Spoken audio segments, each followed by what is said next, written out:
Tânăra Modestă a fost forțată să se căsătorească cu un străin, dar în prima noapte el a îngenunchiat și a spus: plânsul Ionelei nu făcea zgomot.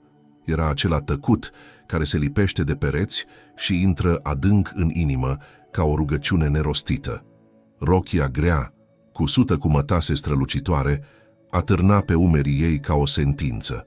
Fiecare pas pe podeaua rece o ducea mai departe de ea însăși. Ușa camerei s-a închis în urmă cu doar câteva clipe, dar părea că o făcuse cu un secol în urmă. Mireasa, ea și mirele, un străin. Asta era tot ce știa. Nu-i spusese nimeni de ce. Nu-i explicase nimeni cum. Fusese doar o seară în care mama ei o privise fără să clipească și îi spusese: așa trebuie.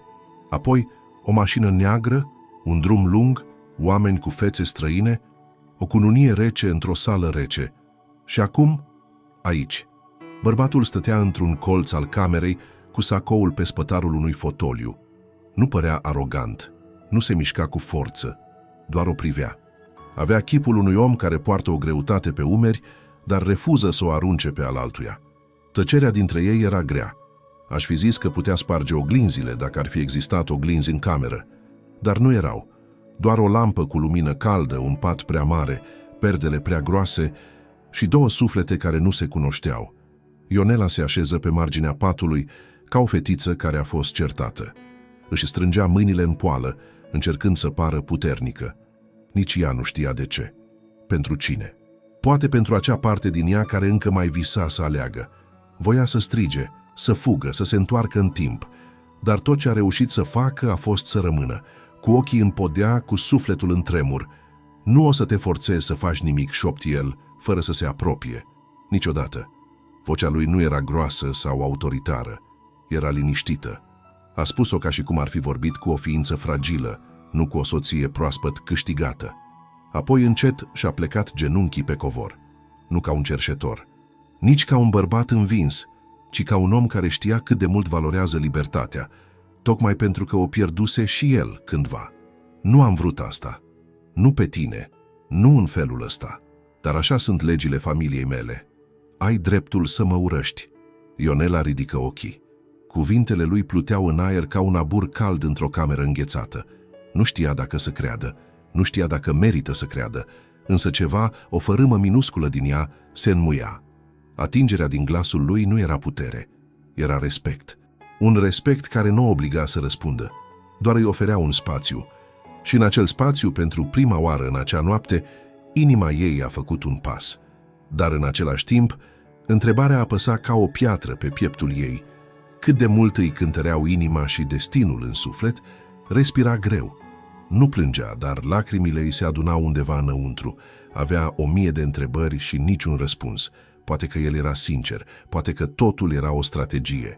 Poate că în lumea lui a nu forța însemna doar o formă mai subtilă de control, dar acea plecăciune, ci acel "n-o să te forțezi niciodată", suna altfel. El și-a ridicat încet privirea, iar în ochii lui era o durere tăcută. Nu părea un om care câștigase ceva în acea seară. Mai degrabă, părea cineva care pierduse ceva ce nici nu apucase să cunoască. Libertatea, poate. Sau dreptul la alegere, la fel ca ea. Ionela nu spuse nimic. Își întinse picioarele pe pat, trăgând ușor de tivul rochiei. Rochia aceea grea care nu-i aparținea. Nu spunea Ionela, spunea doar soție, un titlu dat fără permisiune. El se ridică de pe podea, dar nu se apropie. Se duse spre fereastră și trase puțin perdeaua. Luminile orașului pulsau în depărtare, ca niște stele care nu mai știau să viseze. Era liniște, dar nu pace, doar tăcerea aceea groasă, care nu spunea nimic și totuși spunea tot. Apoi, ca o umbră de briză, vocea lui se auzi din nou. Dacă vrei să dormi, îți promit că nu te voi deranja. Pot să stau pe canapea. Ionela închise ochii, nu pentru că era obosită, ci pentru că avea nevoie de întuneric ca să se adune. Cu spatele la el, cu gândurile ca un vârtej, a simțit ceva ciudat. Nu era teamă, nu era furie, era o liniște care începea să crape zidul durerii. Doar o fisură, dar suficientă cât să lase o rază să pătrundă. Cuvintele lui au trecut prin zidurile tăcerii. Dar ce simțea Ionela cu adevărat? Ionela stătea nemișcată, cu privirea pierdută în tavanul slab luminat. Tăcerea camerei nu mai era doar liniște, era ecoul propriei bătălii interioare, ca o mare care părea calmă, dar ascundea sub valuri furtuni nespuse. Cuvintele lui, simple și tăcute, "Nu te voi forța niciodată", se repetau în mintea ei ca o melodie pe care nu o putea opri. Se auzeau clar, de parcă le-ar fi rostit în continuare, șoptindu-le direct în suflet, nu în urechi. Într-o clipă, amintirea cântecului bunicii i-a pătruns gândurile. Era copilă în casă la țară, iar bunica ei, cu mâinile brăzdate de timp și ochii moi ca lumina dimineții, cânta în timp ce frământa aluatul de pâine. Era un cântec vechi, poate inventat chiar de bunica, dar plin de promisiunea zilelor simple. În acel cântec, Ionela învățase că există locuri unde ești în siguranță. Și atunci, pe marginea acelui pat străin, vocea bunicii părea să-i spună: "Ascultă cu inima, nu cu frica." Mirosul acela de pâine caldă i-a rămas întipărit în nări și parcă acum, în tăcerea nopții, îl simțea din nou. Poate că era doar o amăgire a minții, dar era reconfortantă. Îi amintea de cine fusese înainte ca lumea să-i decidă viața fără să o întrebe. În suflet, o fisură subțire se deschidea, ca o crăpătură în gheață pe care o rază timidă de soare încearcă să o încălzească. Ionela își ridică ușor mâna, aproape instinctiv, și începu să-și bată degetele pe lenjeria fină, ca și cum ar fi cules note de pian. Era un gest pe care îl făcea din copilărie, când era nesigură, când încerca să-și calmeze furtuna din piept. Acum, fiecare bătaie părea un răspuns la acea promisiune pe care el i-o făcuse. Deși nu voia să o recunoască, cuvintele lui făcuseră ceva în ea. Un început minuscul, dar real. S-a întors ușor, suficient cât să-l vadă. Stătea pe marginea fotoliului, cu palmele unite, privirea în podea. Nu se mișca, nu forța nimic, doar aștepta. Și în acea așteptare era ceva ce nu mai văzuse de mult la un bărbat: răbdare fără interes, prezență fără pretenții. Îl privi câteva clipe fără să clipească. Era tânăr, dar nu avea nimic superficial. Avea trăsăturile unui om care văzuse destule cât să nu se mai grăbească spre nimic. Fără să-și dea seama, gura ei a rostit: "De ce ai spus asta?" El ridică privirea, puțin surprins, dar nu deranjat. Se vedea în ochii lui că nu se aștepta la întrebări în acea noapte, poate nici la cuvinte. "Pentru că, dacă tăcem amândoi, nu rămâne nimic altceva decât golul dintre noi. Și nu vreau să-ți fiu o tăcere, Ionela, nicio obligație. Vreau să mă cunoști, nu să mă suporți." Cuvintele lui au fost spuse simplu, dar în ele exista o vulnerabilitate rară. Nu juca un rol, nu încerca să impresioneze. Era doar el, un om care voia să fie văzut. Ionela simți că inima ei, atât de strânsă până atunci, făcu un pas înapoi din zidul pe care îl ridicase. Apoi un gând apăsător i-a trecut prin minte. Poate, doar poate, acest om era la fel de prizonier ca ea. Poate că nimeni nu l-a întrebat dacă voia această căsătorie. Poate că și el își pierduse libertatea în acea seară. Și dacă era așa, atunci nu era vorba doar despre suferința ei. Era despre doi oameni aduși împreună nu de iubire, ci de deciziile altora. Dar ce puteau face cu ceea ce le fusese impus? Poate că începeau să aleagă chiar acum. Își lăsă privirea în jos. Lacrimile îi se adunaseră în colțul ochilor, dar nu curgeau. Erau acolo, ca niște mărturii ale durerii care încă nu-și găsise vocea. Dar într-o clipă, una dintre ele s-a desprins și a alunecat pe obraz, tăcută, grea și eliberatoare. El a văzut-o și nu s-a apropiat. Nu s-a grăbit să o șteargă, nu a întins mâna. A înțeles. Și în acea înțelegere, Ionela a simțit pentru prima dată în acea cameră ceva ce nu simțise deloc până atunci: siguranță. Lacrima se prelinse încet, dar în acel gest tăcut nu era doar durere. Era și altceva, ceva mai greu de înțeles. Era începutul unui răspuns. Poate că era iertare, poate că era doar o umbră a ei, dar era acolo. "Mulțumesc," spuse ea cu un fir de voce. El a zâmbit, aproape imperceptibil. Nu zâmbetul unui bărbat care obține ceva, ci al unuia care înțelege că un gest mic poate schimba direcția unui râu.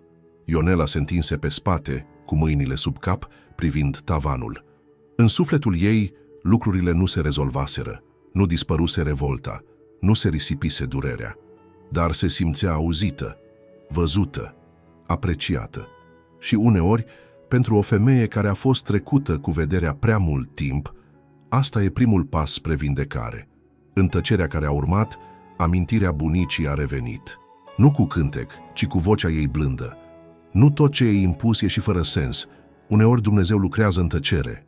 Iar cuvintele acelea, rostite cu ani în urmă într-o seară de iarnă, păreau acum profetice. Poate că acel bărbat, străinul de lângă ea, nu era doar un destin impus. Poate era, fără să știe niciunul dintre ei, începutul unei povești altfel, nu o poveste romantică din cărți, ci una reală, făcută din durere, alegere și reconstrucție. În acel moment, o altă lacrimă îi se prelinse pe obraz.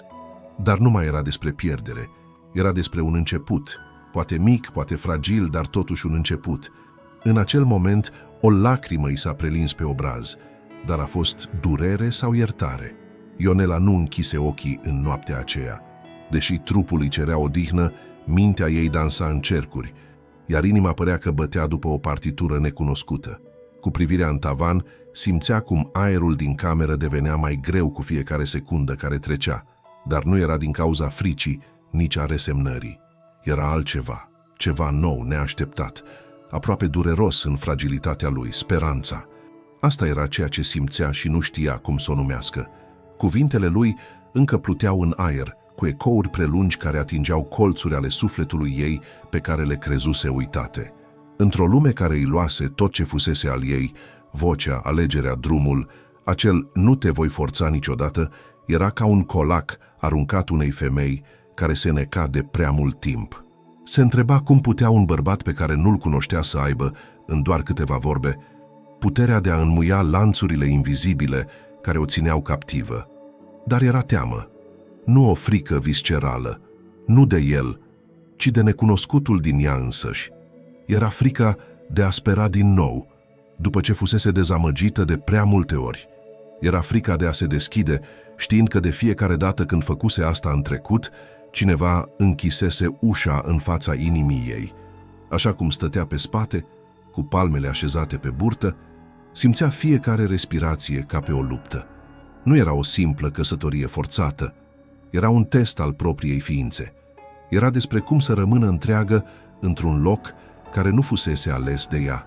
Și totuși, acel bărbat, acel om care alesese să îngenuncheze nu din slăbiciune, ci din respect, începuse fără să știe să-i schimbe tăcerea interioară. În liniștea nopții, auzea cum el respira ușor de partea cealaltă a camerei. Nu dormea nici el. Poate că avea aceleași întrebări. Poate că și el lupta cu propriul suflet. Gândul acesta o surprinse, o făcu să se întrebe ce vise îngropate purta și el în inima lui. Oare și el își dorise vreodată să aleagă? Să iubească fără obligație? Oare și el își amintea o mamă cântând, o casă care mirosea a ciorbă și lemnars?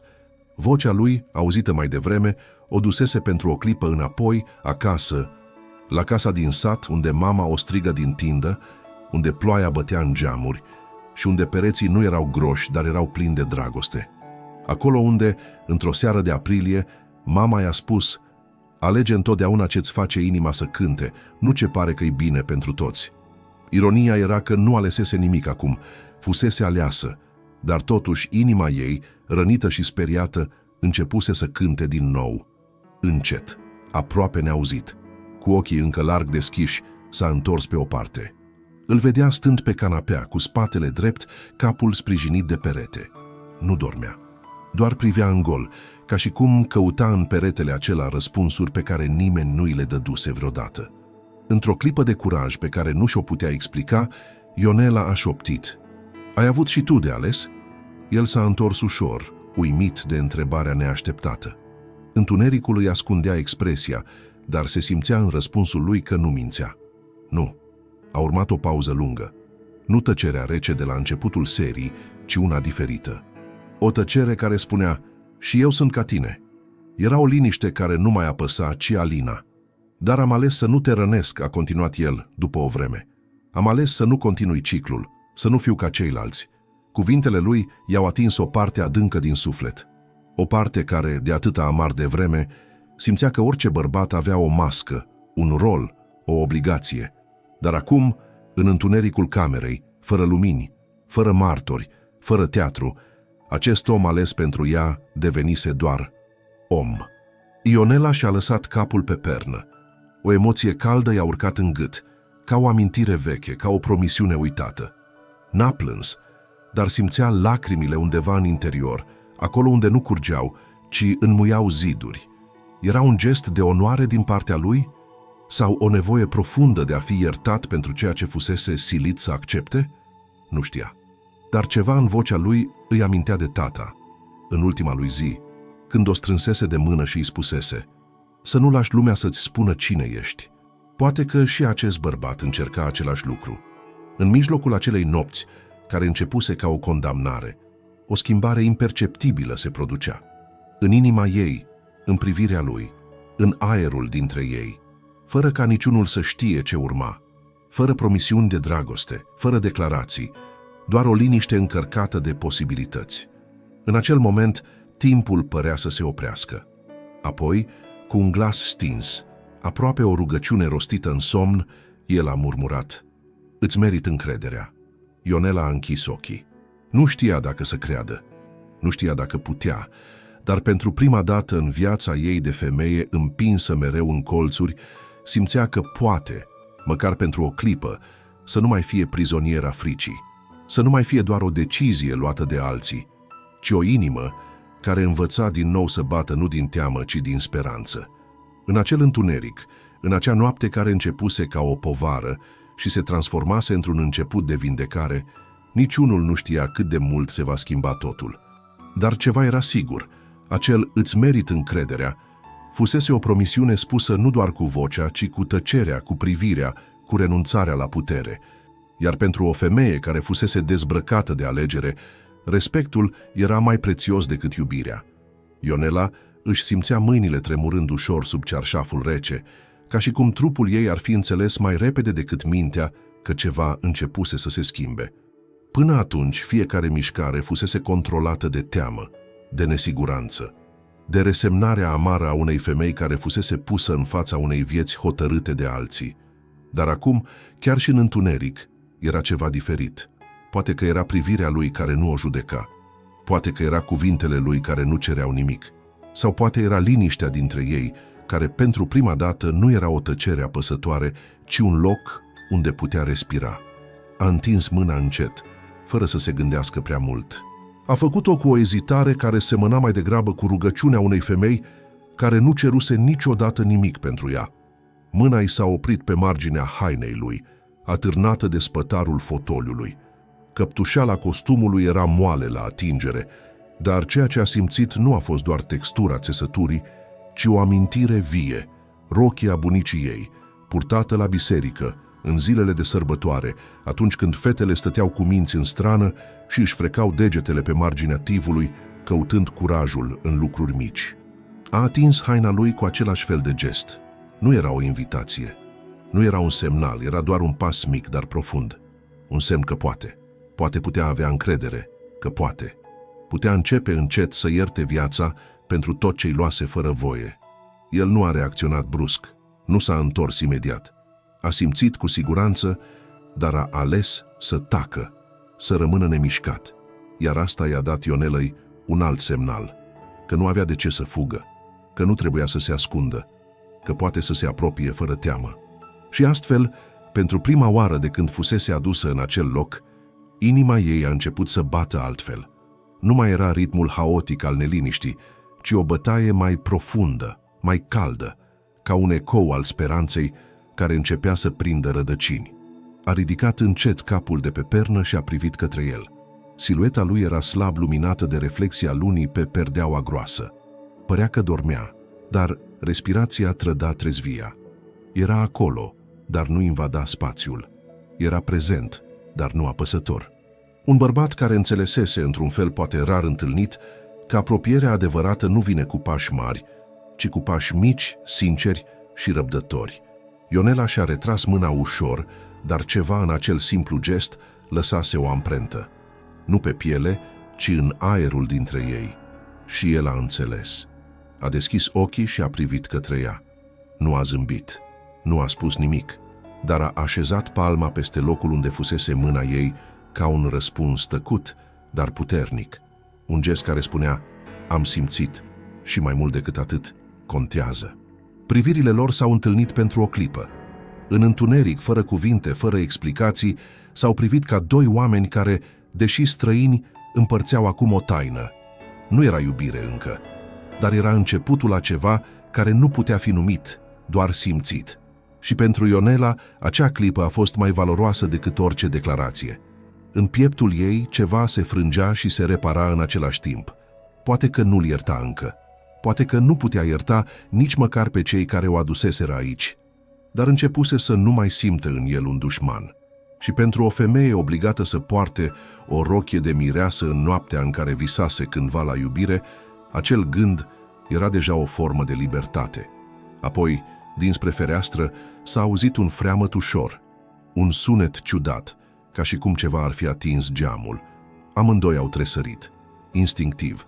Nu era zgomotul ploii, nici al vântului, ci o mișcare scurtă, ca o bătaie discretă, care a rupt magia clipei și a readus realitatea în cameră. Ionela s-a ridicat puțin în capul oaselor, sprijinindu-se de cot. Privirea ei s-a mutat de la el către fereastră. Inima îi bătea mai repede acum, dar nu din cauza lui, ci pentru că freamătul acela nu era unul normal. Părea uman, ca o prezență care nu trebuia să fie acolo. El s-a ridicat ușor, fără să facă zgomot. A pășit încet spre fereastră, dar înainte de a ajunge, amândoi au simțit același lucru. Aerul se schimbase. Nu era doar un sunet, era o prezență. Și în acea prezență, amândoi au înțeles că noaptea nu se încheiase, că deși găsiseră pentru o clipă un moment de apropiere, viața avea alte planuri pentru ei. Ionela și-a pus mâna pe inimă, instinctiv, ca în copilărie când se temea de întuneric. Simțea că ceva venea, ceva ce nu putea fi oprit. Și pentru prima oară se rugă nu pentru răspunsuri, ci ca el să fie acolo. Acolo, lângă ea, nu ca bărbatul impus, ci ca omul care începuse să îi câștige încrederea cu tăcerea lui. În cameră era liniște din nou, dar inimile lor tresăriseră, iar acel freamăt, acel sunet ciudat la fereastră, a fost urmat de o tăcere și mai apăsătoare, iar atunci, cu o voce subțire, din afara camerei, cineva a rostit, șoptit ca din vis, Ionela? Și atingerea lui, care încă mai păstra căldura momentului, s-a pierdut în întuneric, ca și cum timpul ar fi fost întrerupt. Ionela? Vocea aceea nu era un vis, nu era o închipuire. A fost reală, slabă și tremurată, dar cu o încărcătură care a străpuns liniștea camerei precum o rază de lumină printr-o fereastră crăpată. Ionela s-a ridicat brusc, inima i s-a strâns ca o frunză ruptă din rădăcină. Numele ei, rostit în acel fel, avea un timbru care părea cunoscut și totuși imposibil de plasat. Era ca și cum trecutul ar fi întins mâna din întuneric și i-ar fi atins sufletul. S-a ridicat din pat fără să gândească, picioarele goale atingând lemnul rece al podelei. Mirele, încă un străin în atât de multe feluri, a făcut un pas înapoi, dându-i spațiu fără să întrebe nimic. Îi urmărea fiecare mișcare cu ochii aceia care nu căutau explicații, ci doar confirmări că ea era bine. A deschis ușa ușor, iar holul părea gol, dar fereastra rămânea sursa acelei chemări tulburătoare. Se întoarse spre ea. A fost cineva afară, șopti el, abia auzibil, de parcă se temea că ridicarea vocii ar putea risipi fantoma care o chemase. Ionela se apropie de geam. Mâinile îi se agățau de draperie cu o ezitare copilărească, de parcă fereastra ascundea o poveste pe care inima ei nu era încă pregătită să o citească. A tras cu grijă perdeaua și privi în întuneric. Nu era nimic acolo la prima vedere, doar umbre lungi, contururi de copaci, tăcerea adâncă a unei nopți care părea să fi păstrat acel secret doar pentru ea. Și totuși, inima îi spunea altceva. Bătea tare, neregulat, ca și cum recunoștea ceva ce mintea nu putea înțelege încă. Când era mică, avea visuri recurente cu o pădure și o voce care o striga pe nume. O voce cu o blândețe ruptă parcă din vis.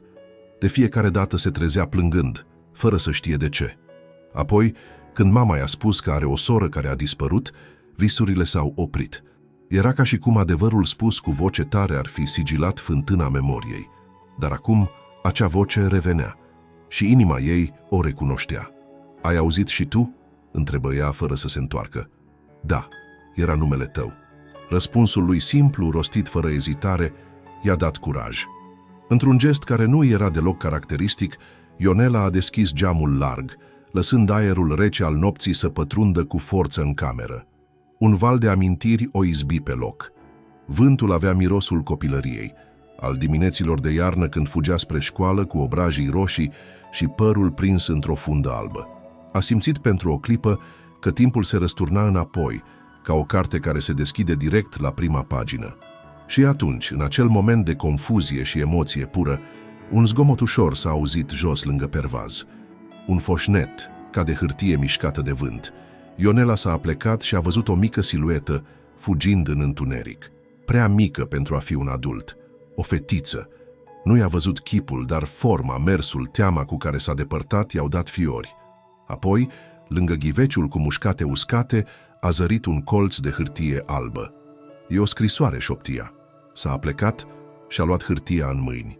Era rece, mototolită, scrisă de mână cu cerneală albastră tremurată.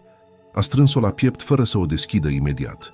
Avea senzația că între acele rânduri era un adevăr care putea să o frângă sau să o vindece. Se întoarse către el. Privirea i se înmuiase, vocea i se înăbușea în gât. E pentru mine. Nu știu de unde știu, dar simt că e pentru mine. El a încuviințat din cap și s-a așezat din nou în fotoliu, dar acum, fără tensiunea de mai devreme. Părea că înțelegea ceva ce nu era spus.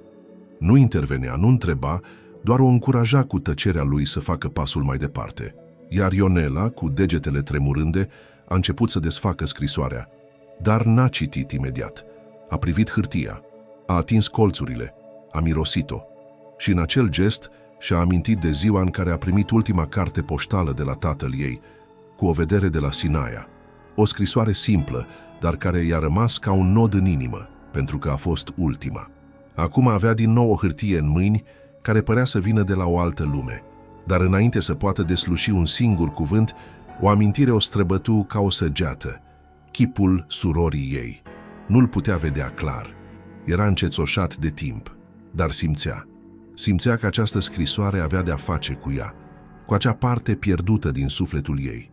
Și poate că noaptea în care fusese obligată să renunțe la tot, nu era o pedeapsă, ci o cărare, o punte către ceva ce nu știa că încă trăiește. Ionela și-a sprijinit fruntea de geam. Afară era liniște acum, nici o voce, nici o fetiță, doar ecoul acelei chemări care rămânea în ea ca o promisiune nerostită. Poate că Dumnezeu nu uitase de ea. Poate că viața, cu toate rupturile și greutățile ei, mai avea loc pentru răspunsuri, pentru reîntregiri, pentru întoarceri. Se întoarse din nou către el. A fost o fetiță, a lăsat scrisoarea. Nu știu cine e, dar simt că are legătură cu mine. El nu părea mirat, doar atent, ca un om care a înțeles că uneori noaptea nu aduce doar întuneric, ci și începuturi. Poate că trecutul tău n-a fost pierdut, a spus el. Poate că doar a așteptat momentul potrivit să se întoarcă la tine. Ionela închise ochii. În acea noapte, atât de încărcată de durere, teamă, neașteptare, simțea pentru prima oară că totul avea un rost, că fiecare pas, chiar și cel mai dureros, o adusese exact acolo unde trebuia.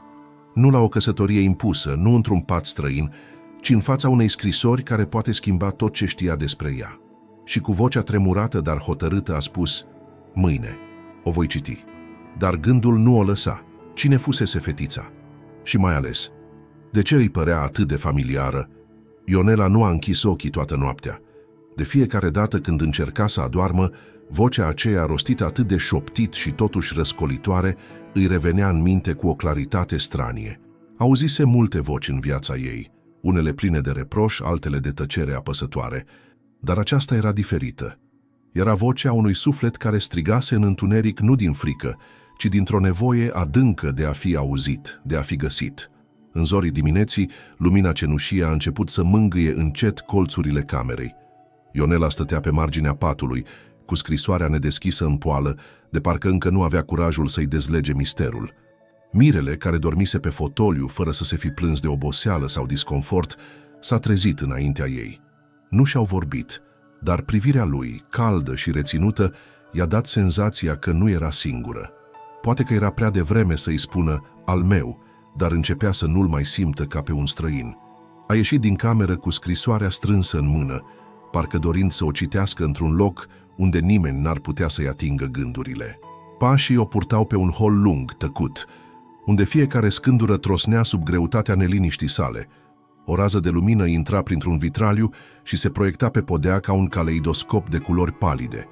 Și exact acolo, la capătul acelui hol, o siluetă mică, aproape transparentă, stătea nemișcată. Era o fetiță, nu mai înaltă decât o masă de cafea, cu părul prins într-o coadă strânsă și cu o rochie ușor prea scurtă pentru vârsta ei.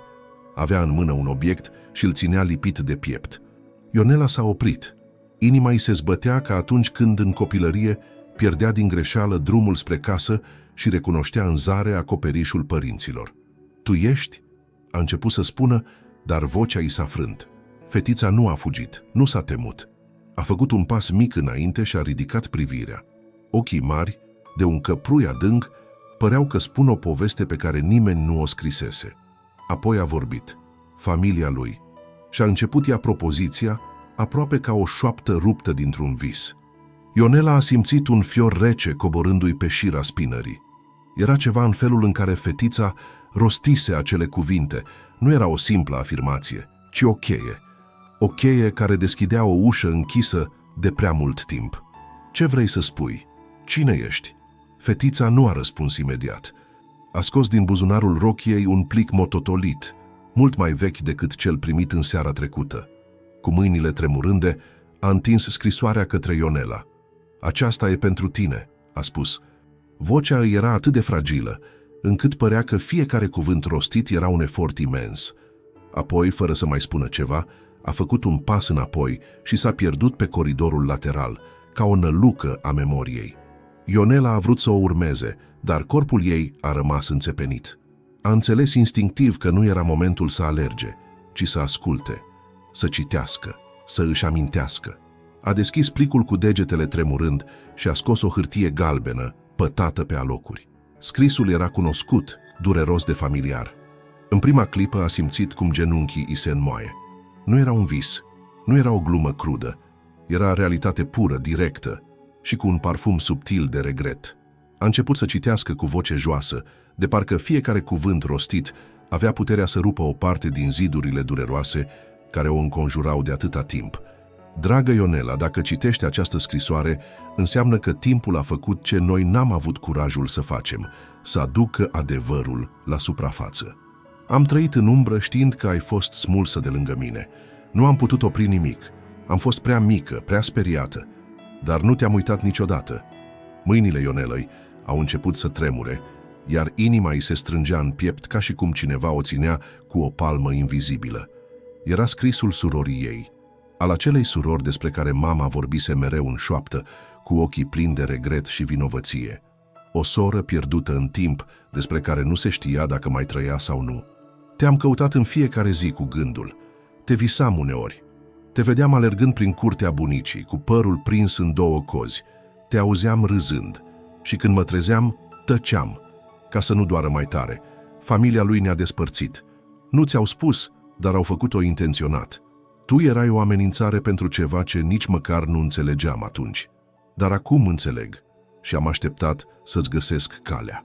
Ionela simțea lacrimile curgând fără oprire. Nu erau doar lacrimi de durere, ci de recunoaștere.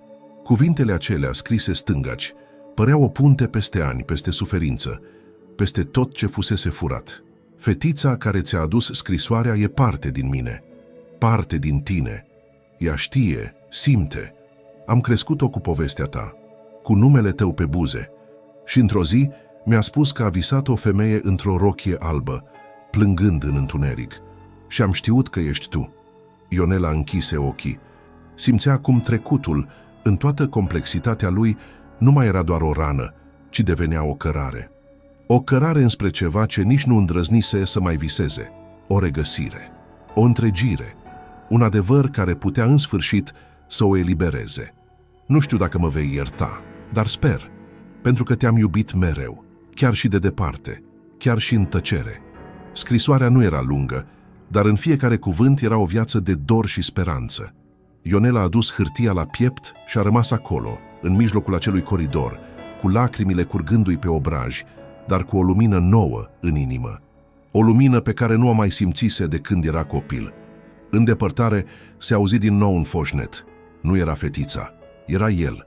Venise să o caute, fără să o întrebe, fără să o grăbească, doar să fie acolo.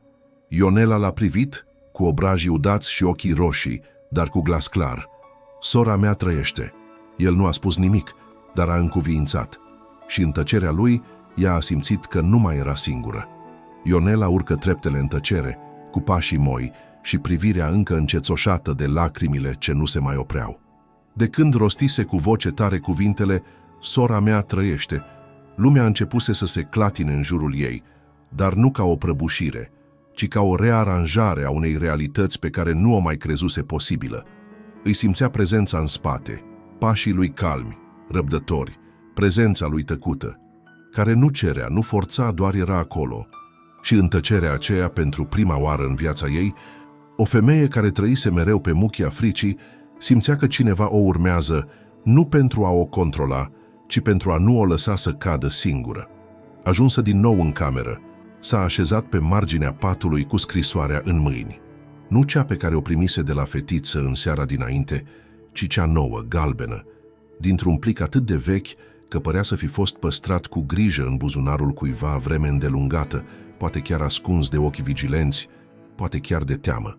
Atingea marginile hârtiei cu buricele degetelor ca pe o relicvă sfântă, știind că fiecare fibră era o legătură directă cu o altă viață, cu un alt drum care i-a fost cândva răpit. Desfăcu plicul cu grijă, simțind cum mirosul de hârtie veche se amesteca cu amintiri uitate. Cerneală pe mâinile tatălui, o icoană pe peretele copilăriei, vocea mamei spunând mereu: "Nu vorbi despre ea, nu întreba, nu e treaba ta." Și acum toate acele tăceri deveniseră gălăgioase, se întorceau în valuri grele și dulci în același timp. Când privirea i-a căzut peste primele rânduri, inima a început să-i bată atât de tare încât îi se părea că întreaga cameră se clatină. Literele erau tremurate, dar familiare. Ionela și-a dus mâna la gură ca pentru a împiedica un suspin prea adânc să iasă. A început să citească, iar fiecare cuvânt era o rană care se deschidea și o vindecare care începea în același timp. Ionela, poate că e prea târziu, poate că nu voi mai avea ocazia să-ți privesc ochii, să-ți aud vocea, să te țin de mână, dar dacă Dumnezeu îți îndrumă pașii către aceste rânduri, să știi că am sperat mereu că vei ști, că vei simți, că sângele nu uită, că iubirea dintre două surori nu se stinge nici în tăcere, nici în timp.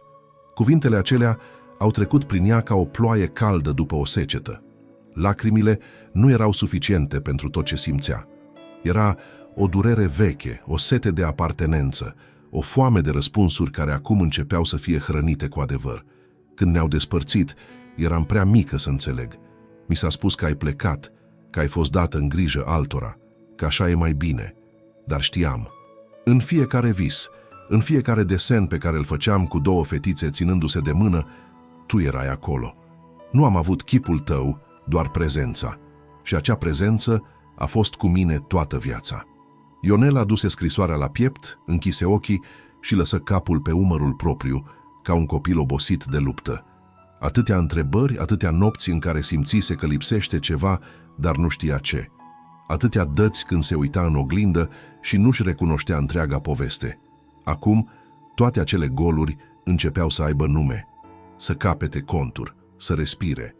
A continuat să citească cu voce șoptită, ca și cum fiecare cuvânt ar fi fost o rugăciune. M-au crescut oameni buni, dar n-au fost tu. Am căutat mereu răspunsuri, dar mi s-au închis uși în față. Când am aflat cine ești și ce ai devenit, am înțeles că nu am fost uitată, ci ascunsă. Și am vrut să vin, să te strig, dar n-am avut curaj. Mi s-a spus să nu stric echilibrul, să nu-ți tulbur viața, dar am păstrat o copie a actului tău de naștere, o fotografie veche cu tine bebeluș pe care o țin sub pernă. Tu ești cu mine în fiecare rugăciune, în fiecare lacrimă. Ionela simțea că tot ce fusese al ei, tristețe, revoltă, singurătate, era și al altei femei care suferise în tăcere la fel. o soră, un suflet rupt din al ei. Și acea legătură, deși uitată, nu murise. Am o fetiță. Are ochii tăi. Când te-a visat, m-am speriat. Când a început să-ți rostească numele fără să-l fi învățat de la mine, am știut. Era timpul, așa că ți-am trimis-o. Ea e curajul pe care eu nu l-am avut niciodată. Ea e puntea dintre mine și tine. Dacă o primești, mă primești și pe mine.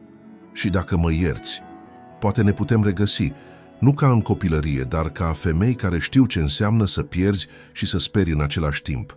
Ultimele cuvinte au fost scrise cu litere tot mai mari, ca și cum mâna care le scrisese se temea să nu fie uitate.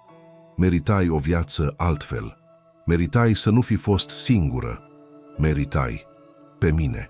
Ionela simțea că aerul devenise mai greu, nu din durere, ci din profunzime. Era ca și cum o ușă se deschisese larg într-o cameră care fusese închisă de decenii.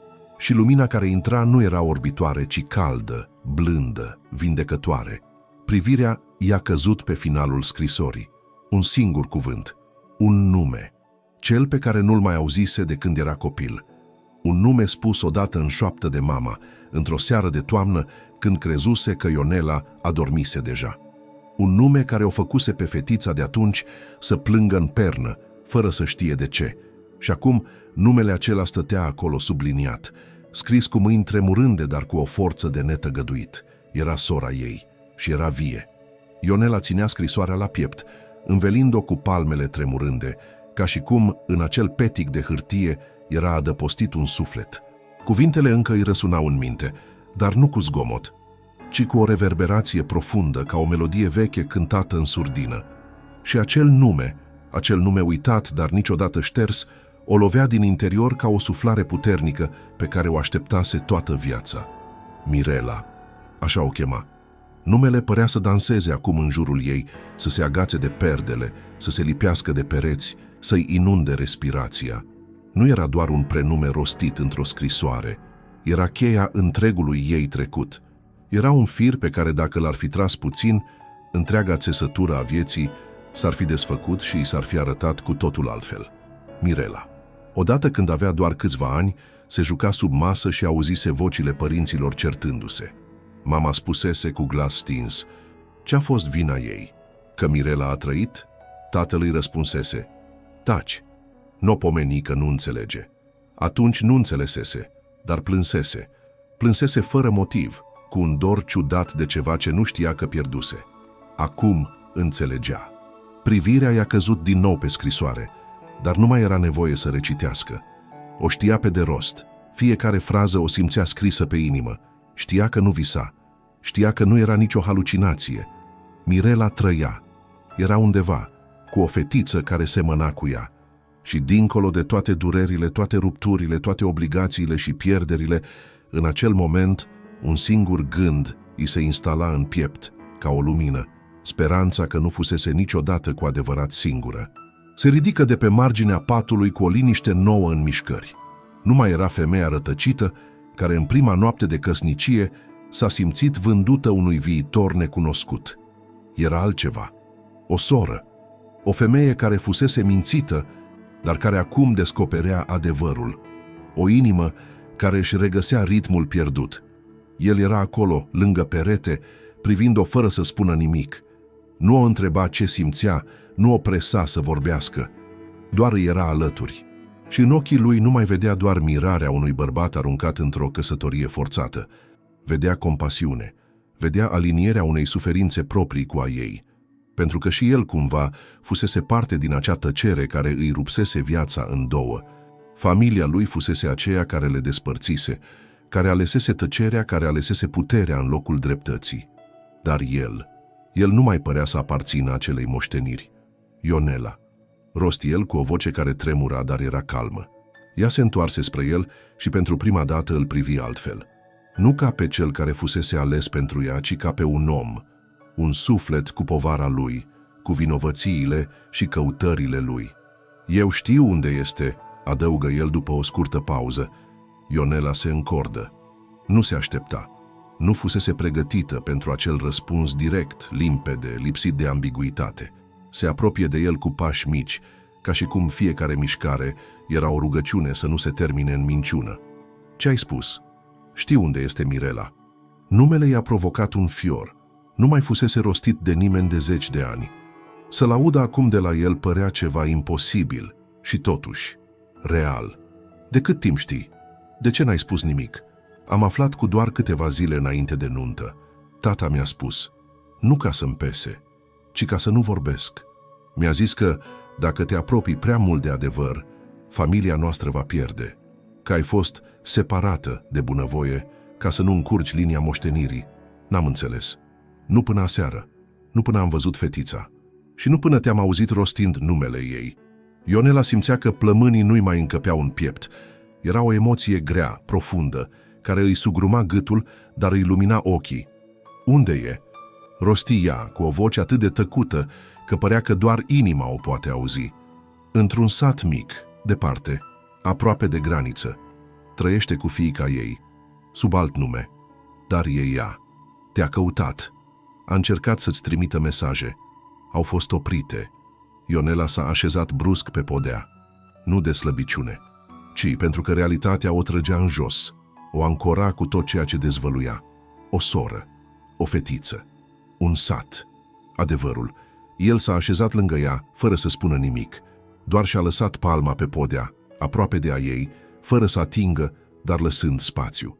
Și acolo, între lemnul rece și bătăile calde ale inimii, s-a format o punte. Nu între soți, ci între doi oameni care își purtau rănile la vedere. Pot să o văd? Întrebă ea, privind spre peretele gol din față. Da, pot să te duc. Cuvintele au fost spuse simplu, fără dramatism, fără promisiuni, doar ca o constatare a ceea ce trebuia să se întâmple. Ionela s-a întors spre el. Și tu? De ce faci asta? Pentru că știu ce înseamnă să pierzi o soră. Și pentru că vreau să fac ceva bun. Poate e începutul iertării, poate doar un pas, dar vreau să-l fac. Privirile li s-au întâlnit. Nu era o scenă de dragoste, nu era o apropiere romantică. Era mai adâncă. Era recunoașterea unei dureri comune. Era o alegere. Ionela s-a ridicat și-a îndreptat umerii, și-a strâns scrisorile la piept și a spus cu o voce nouă, clară, ca o femeie care nu mai cere permisiuni. Atunci mergem. Ionela sprintase fără veste spre fereastra deschisă și privi în noaptea care părea să respire un secret. Nu mai era umbre, era o lumină palidă de lună, mângâind draperia fină, iar ecoul acelui șoapt pe care îl auzise înainte, acum dispăruse. Închisese ochii pentru un moment, încercând să adune curajul care începutese să crească în sufletul ei.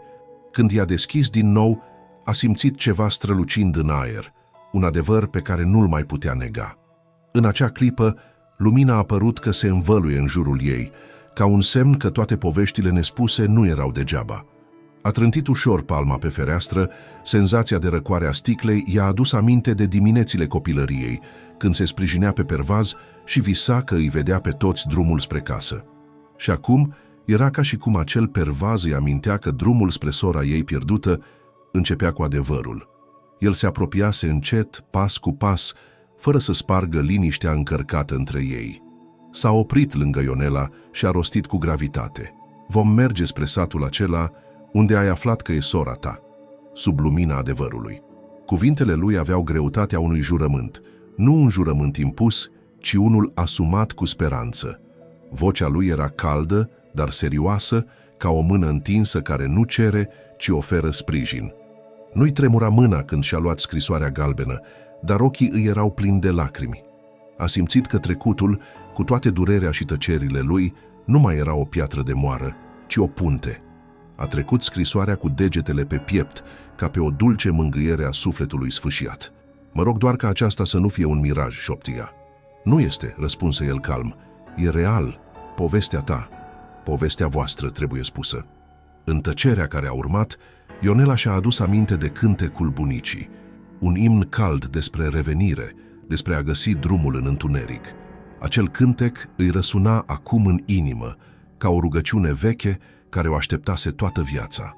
Se simțea aproape copil, dar într-o formă mai curajoasă, pentru că avea imaginea surorii în minte și voia să o regăsească, nu pentru a cerși dragoste, ci pentru a reface legătura ruptă.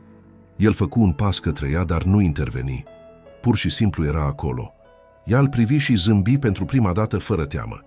Nu era un zâmbet plin de bucurie, ci unul profund, încărcat de o recunoaștere realistă. Durerea era reală, dar speranța era mai reală. Să nu uităm, spuse Ionela, că nu ea a ales separarea, ci oamenii din jur. Așa este, murmura el, dar împreună putem alege să reparăm. O lumânare tremura pe o noptieră. Fumul ei fragil dansa în raza lumii, ridicându-se spre tavan ca o rugă ascunsă. Ionela ridică scrisoarea către lumină. Franjurile hârtiei arătau fragilitate, dar scrisul acel scris tremurat era ferm și în el fiecare literă părea să oglindească speranța unei copilării pierdute, a unei vieți ce încă putea fi recuperată. Vom pleca mâine, spuse ea cu glas ferm. Vom merge spre satul de la marginea lumii și vom găsi și vom reîntregi. Îți promit că nu te voi grăbi și nu te voi forța să faci nimic ce nu vrei. Dar vom merge împreună, adăugă el. Respira greu pentru prima oară în mult timp. Nu din frică, ci din eliberare. Inima care până atunci pulsase în ritm de tăcere și neliniște, acum bătea cu un scop, regăsirea unei vieți furate. O dorință simplă și curată să-și îmbrățișeze sora. Și eu, rosti ea tare, ca pentru prima oară. Vreau să merg acasă. El o privi cu un respect profund și luă haina ei ușor. Erau două suflete rănite, dar nu izolate. Împreună aveau șansa unui început. Sub lumina palidă care pătrundea în cameră, Ionela închise ochii și se lăsa dusă nu spre un destin impus, ci spre cel pe care îl revenea să și-l reconstruiască. Și așa, sub lumina unui adevăr scos dintr-un cufăr de scrisori și șoapte uitate, visul unei regăsiri își făcea loc în întuneric. Nu cu promisiuni mari, ci cu pași mici, sinceri și plini de credință. Vântul sufla domol printre crengile rare ale copacilor uscați, în timp ce lumina dimineții se strecura timidă prin norii groși. Drumul era lung, bătătorit, noroios pe alocuri, dar Ionela pășea cu o hotărâre pe care nu o mai simțise în ani. În dreapta ei, bărbatul care îi fusese dat cu forța, dar care acum părea aliatul tăcut al sufletului său, mergea în pas egal, iar în stânga, fetița cu ochi adânci și cu o seninătate care sfida tot ce știa despre lume, îi ținea strâns mâna. Nu vorbeau, nici nu era nevoie. Fiecare dintre ei părea să audă în tăcerea aceea ritmică altceva. Ionela auzea vocea Mirelei în scrisori, auzea râsul lor de copii pe ulițele copilăriei, auzea cântecele mamei în serile de iarnă, atunci când luminile erau puține, dar iubirea era destulă. El, soțul tăcut, probabil auzea propriile alegeri, propriile poveri, poate chiar pașii grei ai unui tată care i-a cerut loialitate în locul adevărului. Iar fetița era ca o punte între două inimi zdrobite, care învățau din nou să bată împreună. Pe marginea drumului, casele deveneau tot mai rare, iar copacii tot mai tăcuți. Terenul începea să se unduiască ușor, semn că se apropiau de satul de la marginea lumii, acel loc unde Mirela trăise în tăcere, în umbră, dar cu dragostea pentru o soră pe care nu o uitase niciodată. Ionela strângea plicul cu scrisoarea în buzunarul interior al hainei. Devenise o parte din ea ca o inimă nouă cusută lângă cea veche, dar încă vie. Trecuseră ore de când plecaseră. În tot acest timp, fiecare pas era o înfruntare cu trecutul. Îi venea să se oprească, să fugă, să se întoarcă, nu pentru că nu voia să o vadă pe Mirela, ci pentru că înțelegea cât de adâncă era rana. O rană care nu putea fi pansată cu o îmbrățișare. Dar pe măsură ce fetița îi strângea degetele în ale ei, un curaj cald urca în ea, începând din piept și ajungând până în tâmple. Un curaj moștenit poate de la femeile din familia lor, care înduraseră în tăcere prea multe. Ne apropiem, spuse el într-un final cu un glas scăzut. Ionela ridică privirea și zări în depărtare câteva case modeste, din lemn, cu acoperișuri vechi și obloane strâmbe. Nu era nimic grandios, dar era acolo ceva ce nu mai simțise de mult, familiaritate. Ca și cum pământul acela cunoștea numele ei cumva din alte vieți. Pe marginea drumului, un bătrân stătea pe o buturugă și le urmărea pașii. Nu spuse nimic, dar înclină ușor capul când Ionela îl privi. Poate că o recunoscuse, sau poate că recunoștea durerea purtată pe chipurile celor care nu mai au timp pentru minciuni. Fetița tresări ușor și se opri. Se uită la Ionela, apoi la drumul din față. "E acolo," spuse ea, arătând spre o casă mică, cu o fereastră luminată. Ionela simți cum genunchii îi se înmoaie. El îi puse o mână pe umăr, nu ca să o conducă, ci doar pentru a-i aminti că nu era singură. S-au apropiat încet de casă.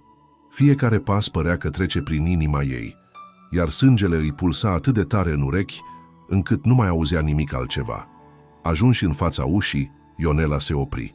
Fetița făcu un pas înainte și, fără să spună nimic, ciocăn de 2 ori. Ușa se deschise încet, cu un scârțâit scurt, iar lumina caldă din interior le învălui fețele. În prag stătea o femeie. Nu era tânără, dar nici bătrână. Avea chipul marcat de ani, dar nu de ură. Purta o rochie simplă, o eșarfă la gât și în ochii ei era o lumină pe care Ionela nu mai văzuse niciodată. Sau poate doar o uitase.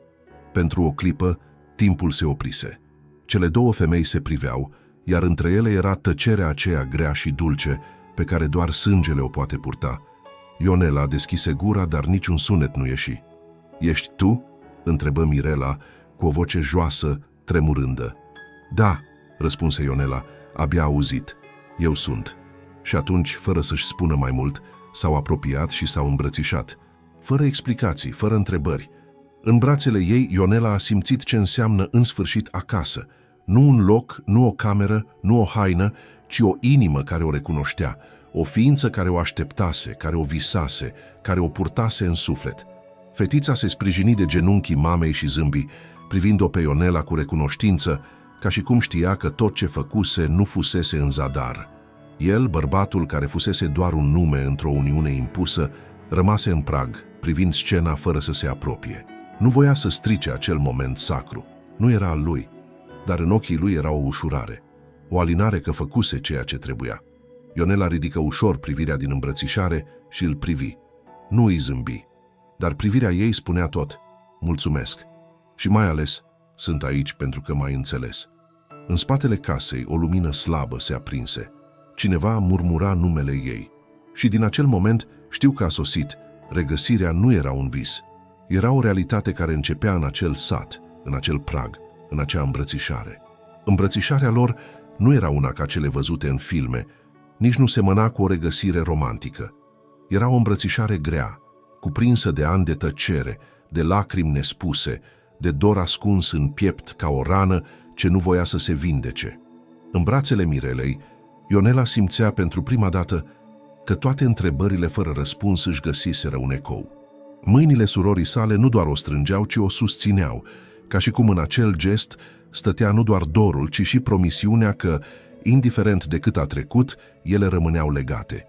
Lacrimi tăcute le curgeau pe obraj, dar niciuna nu plângea de tristețe. Erau lacrimi de eliberare, de curățare, de recunoaștere. În acel mic vestibul de lemn, cu o lampă slabă atârnată de grindă, 2 femei își regăseau demnitatea furată de alții, și totul fără să spună mai mult de un nume. Fetița stătea aproape de ele, privind cu o curiozitate amestecată cu mirare. Nu părea să înțeleagă complet ce însemna acel moment, dar simțea cu inima că era martora unui miracol. Ochii ei mari urmăreau cum Mirela îi lua mâinile Ionelei și le așeza pe obrajii ei, atingându-i fața așa cum doar o soră știe să o facă. O atingere care nu cere explicații, ci doar spune: "Ai lipsit, dar ai fost mereu aici." El, bărbatul care fusese martor și sprijin în această călătorie, pășise în interior doar după ce ele se desprinseseră puțin una de alta. A intrat în liniște și-a scos haina, s-a așezat pe un scaun și și-a coborât privirea. Nu voia să întrerupă, nu voia să acapareze un moment care nu-i aparținea. Dar privirea Mirelei s-a oprit pe el și cu o voce slabă, dar fermă, a spus: "Știu cine ești." Ionela s-a întors spre ea cu mirare. El și-a ridicat privirea și a încuviințat fără să se apere: "Știu ce familie ai, știu ce au făcut, dar dacă tu ai fost cel care a ajutat-o să ajungă la mine, atunci nu mai contează ce sânge curge în venele tale." Mirela s-a apropiat de el și i-a întins mâna. El a prins-o cu respect și în acea strângere au simțit o înțelegere profundă, ca între 2 oameni care nu caută scuze, ci răscumpărare. Fetița s-a așezat pe un covoraș din lână, a scos dintr-o cutie veche o păpușă roasă și s-a apucat să o pieptene, ca și cum în acea scenă simplă găsea stabilitatea de care avea nevoie.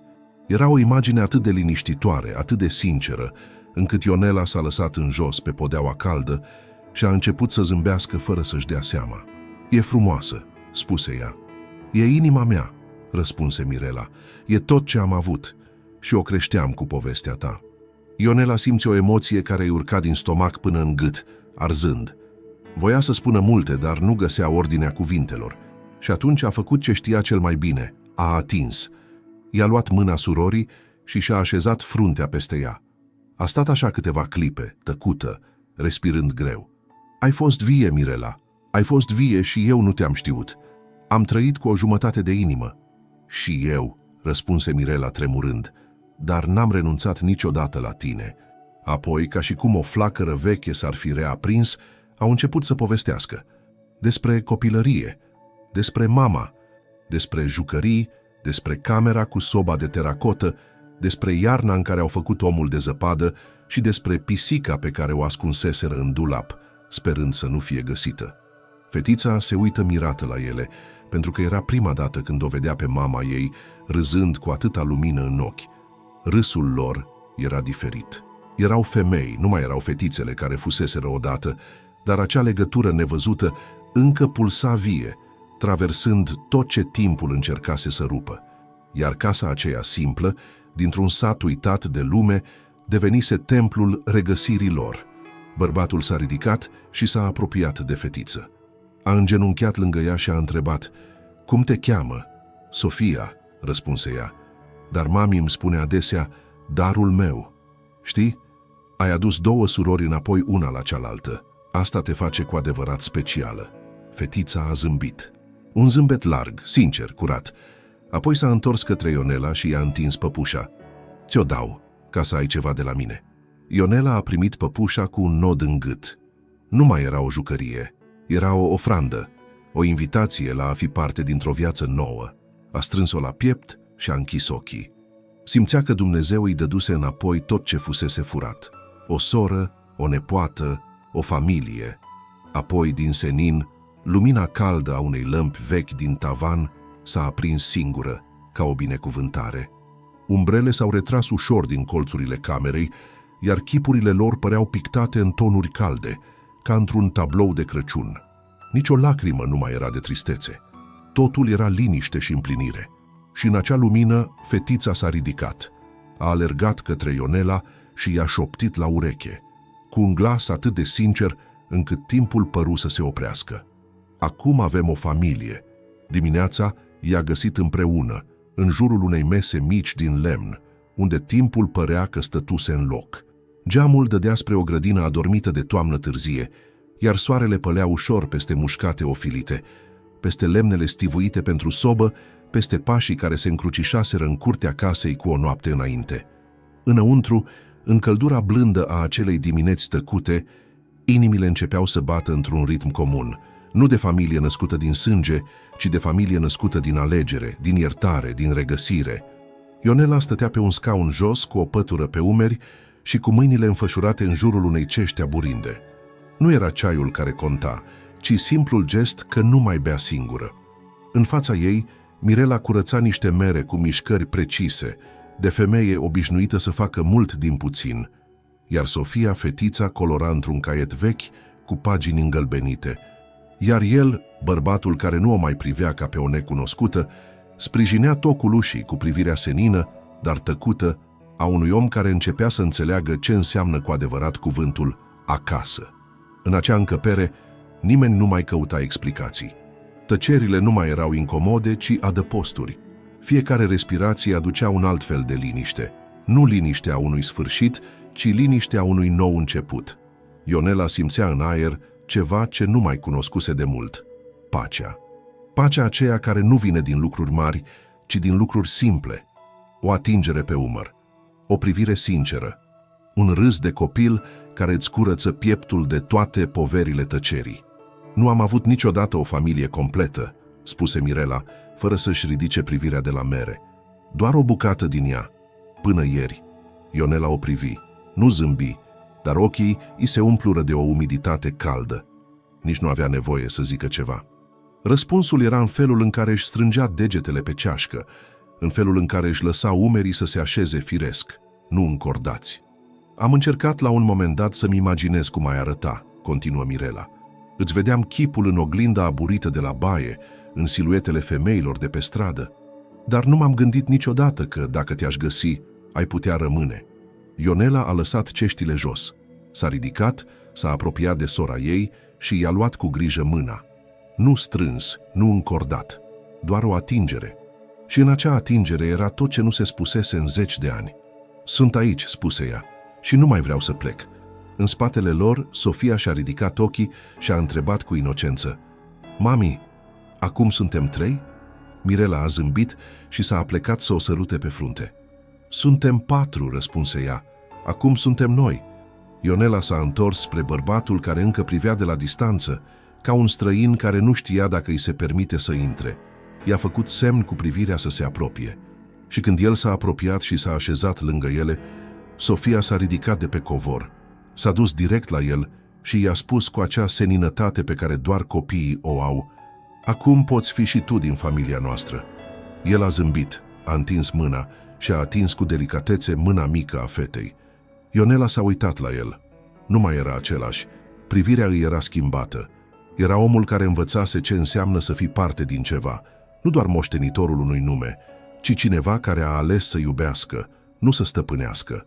După amiaza, lumina se răspândea peste casa mică ca o mângâiere. Mirela cocea pâine, iar mirosul îmbietor umplea fiecare colțișor al camerei. Ionela închise ochii pentru o clipă și acel miros o duse înapoi, în casa copilăriei, în serile în care bunica scotea pâinea fierbinte din cuptor și o acoperea cu un ștergar vechi. Simțea în nări nu doar mirosul, ci și pacea. Deși timpul se scursese, deși multe fuseseră pierdute, ceva din esența vieții rămăsese și acum, aici, renaștea. Îți amintești de cântecul bunicii?" întrebă Ionela cu voce stinsă. Mirela se opri din frământat și, fără să răspundă direct, începu să murmure versurile vechi, iar Ionela îi se alătură. Vocea le era slabă, dar ritmul era același. Sofia le privea fascinată, de parcă tocmai asista la un ritual străvechi, sacru, țesut din suferință și iubire. După câteva minute, când cântecul s-a stins și pâinea era gata, Mirela a rupt o bucată și i-a întins-o Ionelei. Aceasta a mușcat, iar gustul era exact cum și-l amintea. Simplu, cald, cu un fir de fum și un strop de suflet. Era gustul copilăriei, al regăsirii, al iertării. În acel moment, Sofia s-a apropiat din nou de ea, i-a urcat în poală și, cu o naturalețe dezarmantă, și-a pus mânuțele pe obrajii Ionelei. Te iubesc, mama." Ionela a rămas împietrită pentru o clipă. O căldură copleșitoare i-a cuprins pieptul, iar lacrimile i-au venit dintr-o dată, tăcute, fără suspin, doar curgând. A strâns-o în brațe și a răspuns tremurat, dar cu tot adevărul din lume. Și eu te iubesc, copil drag." Nimeni nu a comentat. Nimeni nu a avut nevoie să întrebe de ce Sofia a rostit acel cuvânt. Toți știau că, în acel spațiu mic, dar plin de vindecare, familia nu era despre legi, despre contracte, despre nume sau despre sânge. Familia era acolo unde sufletul decide că a găsit adăpost, unde iubirea nu cere explicații, ci doar inimă deschisă. Și în acea după-amiază tăcută, în care fiecare pas al trecutului părea să fi condus exact aici, familia lor, improvizată, ruptă, apoi reîntregită, a început să respire împreună, cu toate cicatricile, cu toată suferința, dar și cu toată frumusețea renașterii.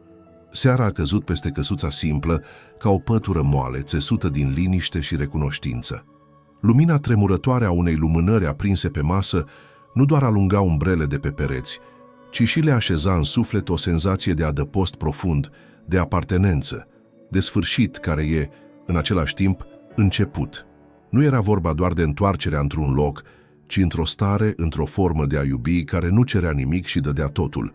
Ionela privea flacăra cu ochii umezi, dar senini. Fetița dormea ghemuită în brațele Mirelei, iar bărbatul, care nu mai părea un moștenitor rece al unui imperiu, ci un om renăscut prin bunătate, învârtea încet ceaiul din cana de lut. Nu era nicio grabă, nicio nevoie de cuvinte mari. Era suficient că erau acolo împreună, că zidurile care îi despărțiseră fuseseră dărâmate nu cu gesturi dramatice, ci cu sinceritate, iertare și timp.